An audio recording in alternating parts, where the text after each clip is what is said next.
మీ పెళ్లి జరిగేలా చేసింది నేనే అంటూ మ్యాడీ దగ్గర గుండె పగిలి నిజాన్ని బయటపెట్టిన నాగవల్లి షాక్లో లోహిత. ఇక దేవేంద్ర అయితే చిన్నీని నిందిస్తూ ఉంటాడు. నీ కారణంగా ఈరోజు నా చెల్లెలికి నేనిచ్చిన మాట నిలబెట్టుకోలేకపోయాను. నువ్వు కావాలనే మోసం చేశావు. నిన్ను నేను ఎంతగా నమ్మాను. అయినా నువ్వు ఇలా మోసం చేస్తావని, ఇంత నిజాయితీ లేకుండా దిగజారిపోతావని అస్సలు అనుకోలేదు అంటూ దేవేంద్ర చిన్నీని నిందిస్తూ ఉండంగా అప్పుడే ఆ మాటలకి మ్యాడీకైతే చాలా కోపం వస్తూ ఉంటుంది. నీలాంటిది నా కోడలని చెప్పుకోవడానికి కూడా నాకు అసహ్యంగా ఉంది. నా చెల్లెలికి ఇచ్చిన మాట నేను నిలబెట్టుకోలేకపోయాను. ఇప్పుడు నా చెల్లెలికి నేను ఏ సమాధానం చెప్పాలి? తనని ఎలా ఓదార్చాలి? నా మేనగోడల జీవితం పరిస్థితి ఏంటి అంటూ అడుగుతూ ఉంటాడు దేవేంద్ర అయితే. అప్పుడే ఇక మ్యాడీ అయితే, డాడీ, మీరు అడిగే ప్రతి ప్రశ్న నన్ను అడగండి. దీంట్లో మధు మోసమేమీ లేదు. తను ఎలాంటి మోసం చెయ్యలేదు. ఇంతమంది ముందు నా భార్యని అనేటప్పుడు మీరొక్కసారి ఆలోచించాలి కదా. తనని ఎందుకు మీరు నిందిస్తున్నారు? తను ఏ తప్పు చెయ్యకపోయినా ఎందుకు ఇంత దారుణంగా మాట్లాడుతున్నారు? మీరు అత్తకిచ్చిన మాట నేను కాదనడం లేదు, కానీ ఇదంతా అనుకోకుండా యాదృచ్ఛికంగా జరిగింది. మీరు ఇలా నిందించడం నాకు నచ్చడం లేదు అంటూ మ్యాడీ అయితే కోపంగా చెప్పేసరికి, అది కావాలనే మోసం చేసుంటుంది. ఆ మోసం ఎందుకు తెలుసుకోలేకపోతున్నావు? ఈ చిన్ని ఎప్పుడూ మోసగత్తే అన్నట్టు లోహిత మాట్లాడేసరికి అప్పుడే నాగవల్లి అయితే లోహిత వైపు కోపంగా చూస్తుంది. ఇక అలా కోపంగా చూసేసరికి లోహిత అయితే సైలెంట్ అయిపోతుంది. ఏదేమైతేనో ఇక్కడ జరగవలసినవన్నీ జరిగిపోయాయి కదా, ఇక మీరు వెళ్ళొచ్చు అంటూ ఇక తిలక్ అయితే చెప్పంగానే మ్యాడీ అయితే మధుని తీసుకుని అయితే బయలుదేరుతాడు.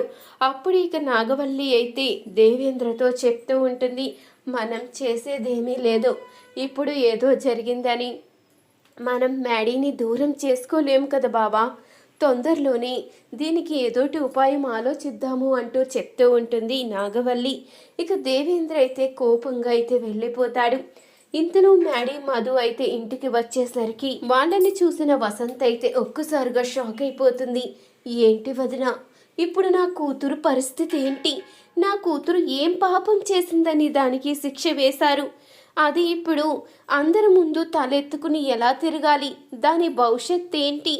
పెళ్లి కుదిరి నిశ్చితార్థం అయిపోయి పెళ్ళి ఇక 10 రోజుల్లో ఉంది అనగా ఇలా జరిగితే దానికి మళ్ళీ పెళ్ళవుతుందా? అసలు దాన్ని ఎవరు చేసుకుంటారు? నాకు మాటిచ్చావు కదా నా కూతురు జీవితం నిలబెడతాను అని. మరి ఇప్పుడేంటి ఇలా జరిగింది? ఇప్పుడు నేను నా బాధని ఎవరితో చెప్పుకోవాలి అంటూ అడుగుతూ ఉంటుంది వసంత అయితే. వసంత, ఇవన్నీ తర్వాత మాట్లాడుకోవచ్చు. నేను కూడా నీకు సమాధానం చెప్పే పరిస్థితిలో లేను. నాకు కొంత టైం ఇవ్వు. శ్రేయ జీవితానికి ఎలాంటి నష్టం జరగకుండా చూసుకునే బాధ్యత నా మీద ఉంది. అంతా నేను చూసుకుంటాను అంటూ మాటిస్తుంది నాగవల్లి. ఇంతకు ముందు కూడా ఇలాగే మాటిచ్చావు కదా వదిన, అది నిలబెట్టుకోలేకపోయావు. ఇప్పుడు కూడా ఏ నమ్మకంతో నువ్వు ఇచ్చిన మాట నేను నమ్మగలను అంటూ అడుగుతూ ఉంటుంది వసంత్ అయితే. ఈసారి నేను ఇచ్చిన మాట తప్పేదే లేదు. శ్రేయ జీవితం బాగుపడేలా చేసే బాధ్యత నాది అంటూ నాగవల్లి అయితే చెప్పి లోపలికి వెళ్ళిపోతుంది. ఇంతలో ఇక మధు మ్యాడీ అయితే మ్యాడీ గదిలోకి అయితే వెళ్తారు. నన్ను క్షమించు మధు, నీ అభిప్రాయం తెలుసుకోకుండా, నీ అంగీకారం లేకుండా అంతమంది ముందు నీ పరువు పోకూడదని నేను ఈ పని చేశాను. అందరూ కూడా నిన్ను అదో రకంగా అవమానిస్తూ మాట్లాడుతూ ఉంటే నా కారణంగా నీ జీవితం ఎక్కడ నాశనం అయిపోతుందో అని నేను నీ మెడలో తాళి కట్టాను. నీకు ఇష్టం లేకపోయినా బలవంతంగా నేను తాళి కట్టినందుకు నన్ను క్షమించు మధు అంటూ మ్యాడీ అయితే క్షమాపణ చెప్తూ ఉంటాడు. అయ్యో మ్యాడీ, నువ్వు నాకు క్షమాపణ చెప్పడం ఏంటి? అసలు నువ్వు చేసింది తప్పు కాదు. ఒక ఆడపిల్ల జీవితం నాశనం అవ్వకూడదన్న ఒకే ఒక్క కారణంతో నువ్వు ఇలా చేశావు. నువ్వు చేసిన దాంట్లో తప్పేముంది? నువ్వు నాకు క్షమాపణ చెప్పడం ఏంటి? నేనే నీకు క్షమాపణ చెప్పాలి. నా కారణంగా మీ ఇద్దరి జీవితం చాలా అతలాకుతలమైపోయింది. ఇప్పుడు శ్రేయకి ఏ సమాధానం చెప్పాలో అర్థం కావడం లేదు. నీకు శ్రేయకి నిశ్చితార్థం జరిగింది. ఇప్పుడు తను ఎలా ఆలోచిస్తుందో ఏమైపోతుందో తలుచుకుంటుంటేనే నాకు చాలా భయం వేస్తుంది అంటూ అనంగానే 2 రోజుల తర్వాత తనే నార్మల్ అవుతుంది అంటూ మ్యాడీ అయితే చెప్తూ ఉంటాడు. ఇంతలో ఇక మధు అయితే ఆలోచిస్తూ ఉంటుంది.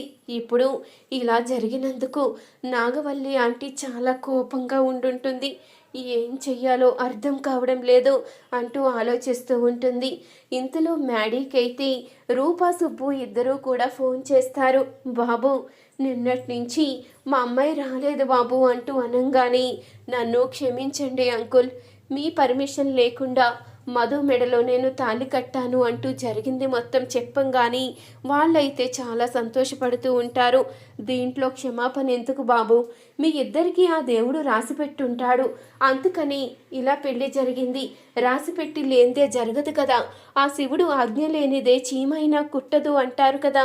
ఆ శివుడు అనుగ్రహంతోని మీకు ఈ పెళ్లి జరుగుంటుంది అంటూ ఇక వాళ్ళైతే చెప్పి సంతోషంగా ఫోన్ అయితే పెట్టేస్తారు. ఇంతలో నాగవల్లి అయితే రూమ్లోకి వస్తుంది. అప్పుడు ఇక మధు అయితే కంగారు పడుతూ ఉంటుంది. ఇప్పుడు ఆంటీ ఏమంటుందో, నన్ను ఇప్పుడు ఏం చేస్తారో అంటూ అనుకుంటూ ఉంటుంది. ఇంతలో ఇక నాగవల్లి అయితే మధు మ్యాడీ ఇద్దరినీ కూడా మంచం పైన అయితే కూర్చోబెట్టి తను కూడా వాళ్ళిద్దరి పక్కన అయితే కూర్చుంటుంది. అప్పుడే నాగవల్లి అయితే చెప్తూ ఉంటుంది, నాన్న మ్యాడీ, మీ ఇద్దరు పెళ్ళి జరిగేలా చేసింది నేనే నాన్న, ఇదంతా చేయించింది నేనే, మధు స్పృహ తప్పి పడిపోయేలా చేసింది నేనే, నువ్వు తన మెడలో తాళి కట్టేలా చేసింది నేనే అంటూ నాగవల్లి అనంగానే ఆ మాటకి మ్యాడీ మధు ఇద్దరు కూడా షాక్ అవుతారు.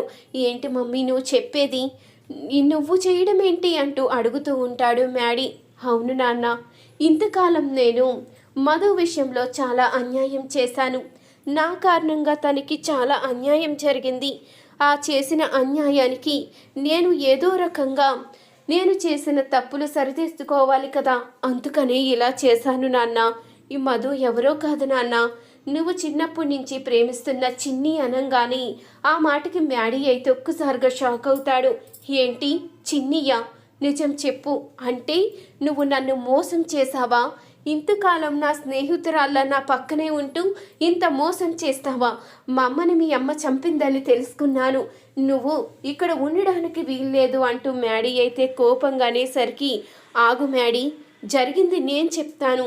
నువ్వు అనుకుంటున్నట్టు వాళ్ళమ్మ మీ అమ్మని చంపలేదు.